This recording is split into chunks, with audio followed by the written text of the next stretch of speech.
ಎಲ್ರಿಗೂ ನಮಸ್ಕಾರ. ಇನ್ಫೋಸ್ಟ್ರೀಮ್ ಯೂಟ್ಯೂಬ್ ಚಾನಲ್ಗೆ ಎಲ್ರಿಗೂ ಸ್ವಾಗತ. ಈ ವಿಡಿಯೋದಲ್ಲಿ ನಾವು ಮಹಾತ್ಮ ಗಾಂಧಿ ನರೇಗಾ ಯೋಜನೆಯಡಿ ರೈತರು ಯಾವ ರೀತಿ ಅವರ ದನಗಳಿಗೆ ಅಥವಾ ಕುರಿಗಳಿಗೆ ಶೆಡ್ ಅನ್ನ ನಿರ್ಮಾಣ ಮಾಡೋದಕ್ಕೋಸ್ಕರ ಸರ್ಕಾರದಿಂದ ಸಹಾಯಧನವನ್ನ ಪಡ್ಕೋಬಹುದು ಅಂತ ತಿಳ್ಕೊಂತ ಹೋಗೋಣ. ಮತ್ತೆ ಈ ಒಂದು ಯೋಜನೆಗೆ ಯಾರ್ಯಾರು ಅರ್ಹರಾಗಿರ್ತಾರೆ, ಯಾವ ಯಾವ ದಾಖಲೆಗಳು ಬೇಕು, ಮತ್ತೆ ಯಾವ ರೀತಿ ಅರ್ಜಿಯನ್ನ ಸಲ್ಲಿಸಬೇಕು ಅಂತ ಕಂಪ್ಲೀಟ್ ಮಾಹಿತಿಯನ್ನ ಈ ವಿಡಿಯೋದಲ್ಲಿ ನಾವು ತಿಳ್ಕೊಂತ ಹೋಗೋಣ.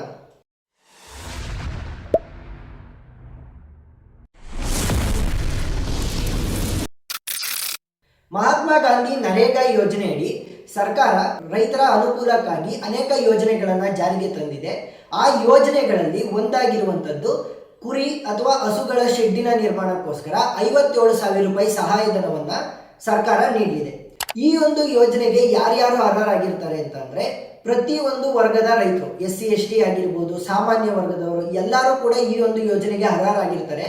ಆದರೆ ಒಂದು ಕಂಡೀಷನ್ ಏನು ಅಂತಂದ್ರೆ ಅವ್ರ ಹತ್ರ ಕಡಿಮೆ ಅಂದ್ರೂ 2 ಹಸುಗಳಿರ್ಬೇಕು, ಇಲ್ಲ 2 ಎಮ್ಮೆಗಳಿರ್ಬೇಕು, ಇಲ್ಲ ಅಂತ ಅಂದ್ರೆ 10 ಕುರಿಗಳಾದ್ರೂ ಕೂಡ ಇರಬೇಕಾಗುತ್ತೆ. ಈ ಒಂದು ಯೋಜನೆ ಹಸು ಶೆಡ್ ಮತ್ತೆ ಕುರಿ ಶೆಡ್ ಎರಡಕ್ಕೂ ಕೂಡ ಸಹಾಯಧನವನ್ನ ನೀಡುವಂತ ಯೋಜನೆಯಾಗಿದೆ. ಈ ಒಂದು ಯೋಜನೆಯ ಪ್ರಮುಖ ವಿವರಗಳನ್ನ ನಾವು ನೋಡ್ತಾ ಹೋದ್ರೆ, ಈ ಯೋಜನೆಯ ಹೆಸರು ಮಹಾತ್ಮ ಗಾಂಧಿ ನರೇಗಾ ಯೋಜನೆ. ಈ ಒಂದು ಯೋಜನೆಯಡಿ ನಿಮಗೆ 57,000 ರೂಪಾಯಿ ಸಹಾಯಧನವನ್ನ ಕುರಿ ಅಥವಾ ಹಸುವಿನ ಶೆಡ್ಡಿನ ನಿರ್ಮಾಣ ಮಾಡೋದಕ್ಕೋಸ್ಕರ ಸಹಾಯಧನದ ರೂಪದಲ್ಲಿ ಹಣವನ್ನ ಕೊಡ್ತಾರೆ ಸರ್ಕಾರದಿಂದ. ಇದರಲ್ಲಿ 46,644 ರೂಪಾಯಿಯನ್ನ ಕಟ್ಟಡ ನಿರ್ಮಾಣಕ್ಕೋಸ್ಕರ ಮತ್ತೆ 10,556 ರೂಪಾಯಿಗಳನ್ನ ಕೂಲಿ ವೆಚ್ಚವಾಗಿ ನೀಡಲಾಗುತ್ತೆ. ಹಾಗಾಗಿ ಒಟ್ಟು ಎಷ್ಟಾಯ್ತು? 57,000 ರೂಪಾಯಿಯನ್ನ ಶೆಡ್ ನಿರ್ಮಾಣಕ್ಕೆ ಕೊಟ್ಟಾಗಾಯ್ತು. ಈ ಒಂದು ಯೋಜನೆಗೆ ಅರ್ಹತೆಗಳನ್ನ ನೋಡ್ತಾ ಹೋದ್ರೆ ಎಲ್ಲ ವರ್ಗದ ರೈತರು ಕೂಡ ಈ ಒಂದು ಯೋಜನೆಗೆ ಅರ್ಜಿಯನ್ನ ಸಲ್ಲಿಸಬಹುದು. SC ಆಗಿರ್ಬೋದು, ST ಆಗಿರ್ಬೋದು, ಸಾಮಾನ್ಯ ವರ್ಗದವರು ಎಲ್ಲರೂ ಕೂಡ ಈ ಒಂದು ಯೋಜನೆಗೆ ಅರ್ಜಿಯನ್ನ ಸಲ್ಲಿಸಬಹುದು. ಆದ್ರೆ ಮುಖ್ಯವಾಗಿ ಅವ್ರ ಹತ್ರ 2 ಹಸು ಇರಬೇಕು, ಇಲ್ಲ 2 ಎಮ್ಮೆಗಳಾದ್ರೂ ಇರಬೇಕು, ಇಲ್ಲ ಅಂತಂದ್ರೆ ಕನಿಷ್ಠ ಪಕ್ಷ 10 ಕುರಿಗಳಾದ್ರೂ ಕೂಡ ಇರಬೇಕಾಗುತ್ತೆ. ಇನ್ನ ಈ ಒಂದು ಯೋಜನೆಯಲ್ಲಿ ಅರ್ಜಿಯನ್ನ ಸಲ್ಲಿಸಲು ಬೇಕಾಗಿರುವಂತಹ ಅಗತ್ಯ ದಾಖಲೆಗಳು ಯಾವ ಯಾವ ಡಾಕ್ಯುಮೆಂಟ್ಗಳು ಬೇಕಾಗುತ್ತೆ ಅಂತ ನೋಡ್ತಾ ಹೋದ್ರೆ, ಮೊದಲಿಗೆ ಬೇಕಾಗುವಂಥದ್ದು ಅರ್ಜಿದಾರರ ಆಧಾರ್ ಕಾರ್ಡ್ ಬೇಕಾಗುತ್ತೆ. ಎರಡನೇದಾಗಿ ಜಾಬ್ ಕಾರ್ಡ್. ಮಹಾತ್ಮ ಗಾಂಧಿ ನರೇಗಾ ಯೋಜನೆಯಡಿ ನಿಮ್ಮ ಪಂಚಾಯಿತಿಯಲ್ಲಿ ನಿಮಗೆ ಜಾಬ್ ಕಾರ್ಡ್ ಅನ್ನು ಮಾಡಿಕೊಡ್ತಾರೆ. ಆ ಜಾಬ್ ಕಾರ್ಡ್ ಅನ್ನ ನೀವು ಕೊಡಬೇಕಾಗುತ್ತೆ. ಪಶು ವೈದ್ಯಾಧಿಕಾರಿಗಳಿಂದ ದೃಢೀಕರಣ ಪತ್ರ, ಅಂದ್ರೆ ನಿಮ್ಮ ಹತ್ರ ಹಸು ಇದೆ ಅಥವಾ ಕುರಿಗಳಿದೆ, ಅದಕ್ಕೆ ನಾವು ಶೆಡ್ ಅನ್ನ ನಿರ್ಮಾಣ ಮಾಡಬೇಕು ಅಂತ ನಿಮ್ಮ ಗೌರ್ಮೆಂಟ್ ಡಾಕ್ಟರ್ ಯಾರಿರ್ತಾರೆ, ಪಶು ವೈದ್ಯಕೀಯ ಡಾಕ್ಟರ್ಗಳು, ಅವರುಗಳಿಂದ ನೀವು ದೃಢೀಕರಣ ಪತ್ರವನ್ನ ಪಡ್ಕೋಬೇಕಾಗುತ್ತೆ.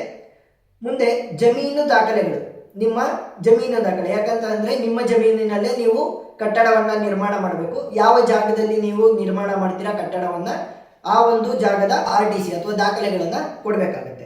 ಹಾಗೂ ಯಾರು ಅರ್ಜಿಯನ್ನ ಸಲ್ಲಿಸ್ತಾರೆ ಆ ಒಬ್ಬರು ಅರ್ಜಿದಾರರ ಬ್ಯಾಂಕ್ ಖಾತೆ ವಿವರಗಳನ್ನು ಕೂಡ ಕೊಡಬೇಕಾಗುತ್ತೆ. ಈ ಒಂದು ಯೋಜನೆಯಲ್ಲಿ ಅರ್ಜಿಯನ್ನ ಸಲ್ಲಿಸುವಂತಹ ಪ್ರಕ್ರಿಯೆಯನ್ನ ನೋಡ್ತಾ ಹೋದ್ರೆ, ಮೊದಲನೇ ಹಂತದಲ್ಲಿ ನಿಮ್ಮ ಗ್ರಾಮ ಪಂಚಾಯಿತಿಯಲ್ಲಿ ನೀವು ಜಾಬ್ ಕಾರ್ಡ್ ಅನ್ನ ಮಾಡಿಸ್ಕೋಬೇಕಾಗುತ್ತೆ.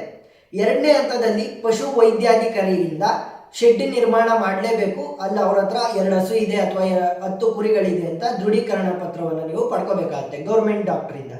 ಮೂರನೇ ಹಂತದಲ್ಲಿ ಪಂಚಾಯತ್ ಕಚೇರಿಗೆ, ನಿಮ್ಮ ಹತ್ರದ ಪಂಚಾಯತ್ ಕಚೇರಿಗೆ ಹೋಗ್ಬಿಟ್ಟು ಅಲ್ಲಿ ಅರ್ಜಿಯನ್ನ ಸಲ್ಲಿಸಿ, ನಾನು ಹೇಳಿದ್ನಲ್ಲ ಆವಾಗಲೇ ಯಾವ ಯಾವ ದಾಖಲೆಗಳು ಬೇಕು ಅಂತ, ಆ ದಾಖಲೆಗಳನ್ನೆಲ್ಲ ನೀಡಿ ನೀವು ಅರ್ಜಿಯನ್ನ ಸಲ್ಲಿಸಬೇಕಾಗತ್ತೆ. ನಾಲ್ಕನೇ ಹಂತದಲ್ಲಿ ಅಧಿಕಾರಿಗಳು ನೀವು ಕಟ್ಟಿರುವಂತಹ ಜಾಗಕ್ಕೆ ಬಂದು, ಅಂದ್ರೆ ನೀವು ಶೆಡ್ ಅನ್ನ ನಿರ್ಮಾಣ ಮಾಡಿರ್ತೀರಲ್ಲ ಆ ಜಾಗಕ್ಕೆ ಬಂದು ಸ್ಥಳ ಪರಿಶೀಲನೆ ಮಾಡ್ತಾರೆ. ಆಮೇಲೆ ನಿಮಗೆ ಹಣವನ್ನ ಮಂಜೂರು ಮಾಡ್ತಾರೆ. ಫಸ್ಟ್ ನೀವು ನಿಮ್ಮ ಹಣದಿಂದ ನೀವು ಶೆಡ್ ಅನ್ನ ನಿರ್ಮಾಣ ಮಾಡಬೇಕಾಗುತ್ತೆ. ತದನಂತರ ಕಟ್ಟಿ ಆದ್ಮೇಲೆ ನಿಮಗೆ ಹಣವನ್ನ 57,000 ರೂಪಾಯಿ ಸಹಾಯಧನವನ್ನ ನಿಮಗೆ ನೀಡ್ತಾರೆ. 5ನೇ ಹಂತ ನಿರ್ಮಾಣ ಪೂರ್ಣಗೊಂಡ ನಂತರ ಸಹಾಯಧನವನ್ನು ನಿಮ್ಮ ಖಾತೆಗೆ ಜಮಾ ಮಾಡಲಾಗಿದೆ. ಸೊ ಅದನ್ನ ಹೇಳಾಯ್ತು.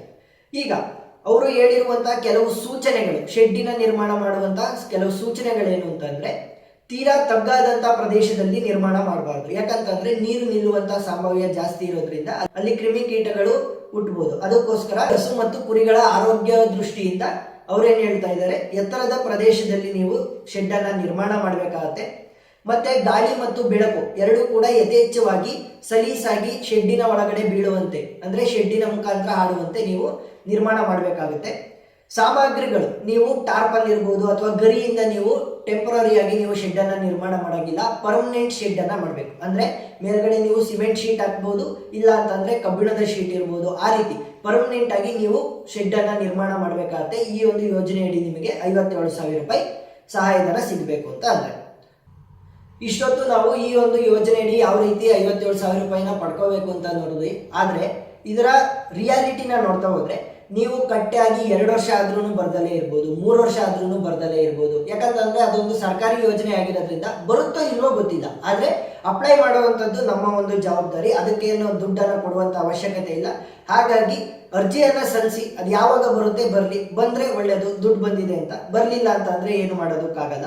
ಹಾಗಾಗಿ ಈ ಒಂದು ಯೋಜನೆಯ ಕಂಪ್ಲೀಟ್ ಮಾಹಿತಿಯನ್ನ ಒಂದು PDF ಫಾರ್ಮೆಟ್ ಅಲ್ಲಿ ನಾನು ಡಿಸ್ಕ್ರಿಪ್ಷನ್ ಅಲ್ಲಿ ಲಿಂಕ್ ಕೊಟ್ಟಿರ್ತೀನಿ, ನೀವು ಅದ್ರ ಮುಖಾಂತರ ಡೌನ್ಲೋಡ್ ಮಾಡ್ಕೋಬಹುದು.